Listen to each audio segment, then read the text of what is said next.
Bonjour à tous, alors aujourd'hui dans cette vidéo, on va parler du coût total, du coût moyen et du coût marginal. Alors cette vidéo, elle peut être traitée dans le cadre des dérivés ou des primitives, donc c'est un sujet de mathématiques lié en fait à la microéconomie et plus particulièrement à la maximisation du profit du producteur. Alors dans cette vidéo, on va aborder les notions de coût, de recettes, de profit ou de bénéfice et puis on va regarder un exemple à la fin. Donc pour commencer, on va aborder la notion de coût. En fait, les coûts du producteur, ils peuvent être définis avec les notations qu'on a ici. Du coup, on aura le coût total, qu'on écrit grand C, et puis lui, il va dépendre en fait de la quantité produite qu'on va noter X. Alors quantité qu'on va pouvoir aussi exprimer avec la lettre Q, par exemple. On va souvent retrouver aussi la lettre Q pour parler des quantités. Ensuite, on va avoir le coût unitaire moyen, qu'on écrit CM ou bien encore C de X avec la barre dessus. Alors ici, on va préférer utiliser cette écriture-là parce que celle-ci pourrait se confondre avec le cours marginal. Du coup, on va plutôt utiliser cette écriture avec la barre qui nous fait penser à la moyenne. Et puis, ce coût unitaire moyen, c'est égal au coût totaux divisé par les quantités. Ensuite, on a le coût marginal ici qu'on va écrire comme ça, ou bien on peut dire que c'est la dérivée des coûts totaux. Du coup, on n'a que les coûts marginaux, c'est égal environ à C de x plus 1 moins C de x. Pourquoi? Parce qu'en fait, le coût marginal, c'est le coût de fabrication pour une unité supplémentaire. Du coup, ici, on a le coût pour l'unité supplémentaire et on enlève encore le coût qu'on avait pour notre unité de base. Ce qui nous fait, en fait, combien est-ce qu'on va devoir payer en plus pour une unité supplémentaire. Et puis finalement, on va avoir nos coûts fixes qui sont égales à C0. En fait, c'est les coûts lorsqu'aucune quantité n'est produite. Alors ici, il faut rajouter aussi peut-être que les notations qui sont utilisées là ne sont pas toutes les mêmes dans les ouvrages. On va avoir d'autres notations pour le coût total, etc., etc. Alors, petite remarque maintenant, il faut savoir que le coût moyen, il est minimum pour les valeurs de x telles que la dérivée du coût moyen, c'est égal à 0, ou quand la dérivée des coûts totaux, c'est égal au coût moyen. Alors, cette relation, elle peut être montrée. Alors, si on fait la dérivée des coûts moyens, la dérivée des coûts moyens, c'est comme la dérivée de c de x sur x. Donc, c de x sur x, on fait la dérivée.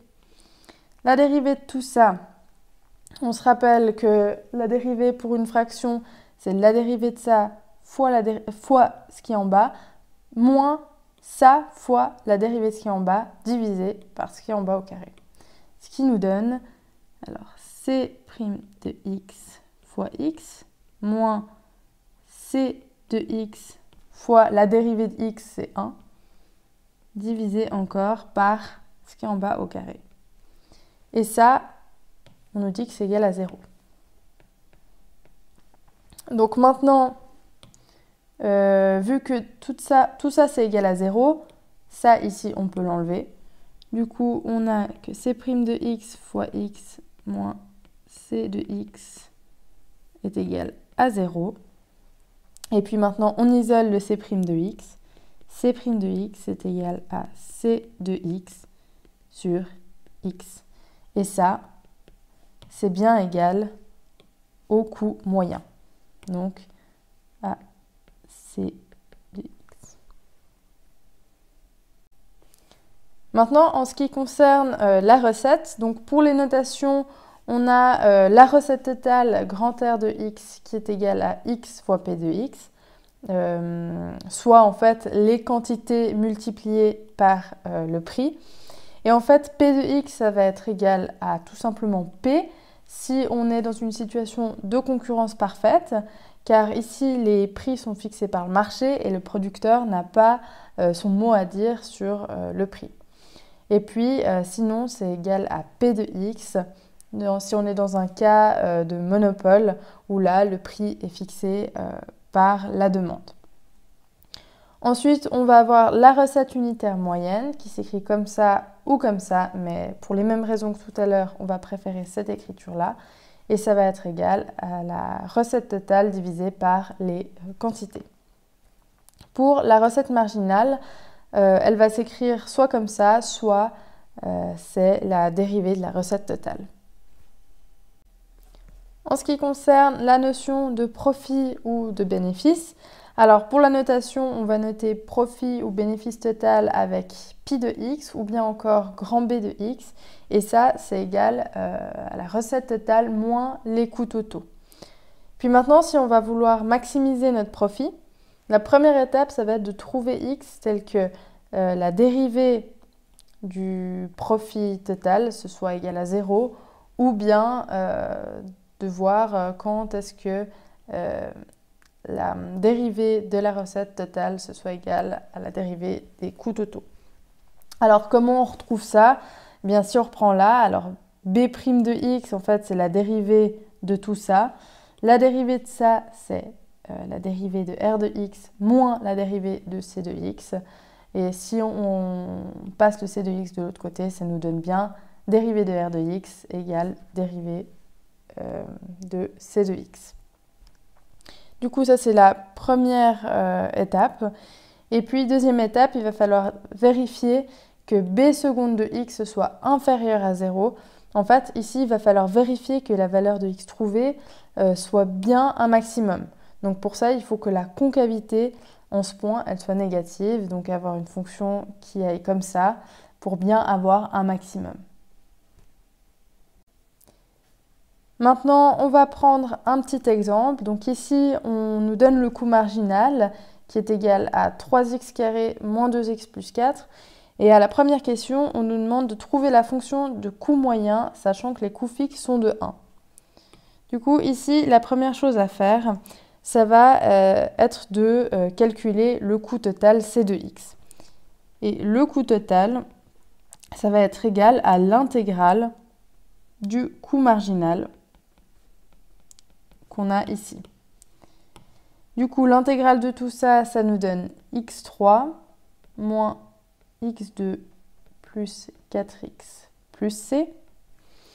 Et puis maintenant, comme on sait que c0, c'est égal à 1, donc que les coûts fixes sont de 1, on peut noter c0, c'est égal à 0 puissance 3 moins 0 puissance 2 plus 4 fois 0 plus c, et ça c'est égal à 1.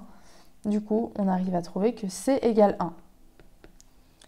Du coup, on peut réécrire c de x comme étant x3 moins x2 plus 4x plus 1. Et puis finalement, pour trouver les coûts moyens, on se rappelle que les coûts moyens, c'était les coûts totaux divisés par les quantités, donc x.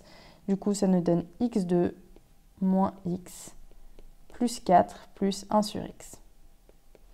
Donc voilà comment on retrouve les coûts moyens. Au point B, on nous demande de trouver le niveau de production minimisant ce coût moyen. Du coup, ici, j'ai réécrit le coût moyen.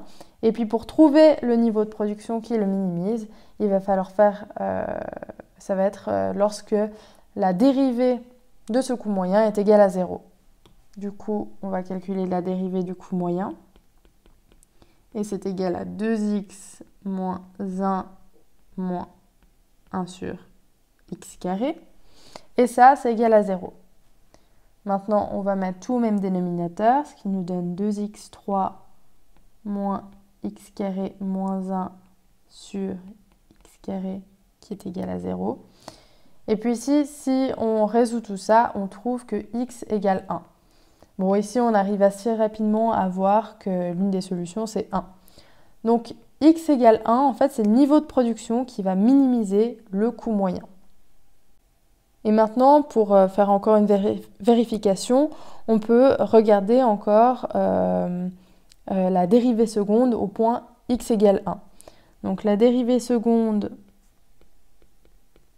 du coût moyen, ça va être égal à 2x3 plus 2 sur x3. Donc là, je vous passe les calculs. Et puis, au point x égale 1, ça va nous donner 2 fois 1 au cube plus 2 sur 1 au cube. Et ça nous donne 4. Donc ici, on a une dérivée seconde qui est plus grande que 0. Donc ça nous prouve bien que c'est un minimum et qu'on a bien trouvé le minimum des coûts moyens. Donc voilà, cette vidéo sur les coûts totaux moyens et marginaux est maintenant terminée.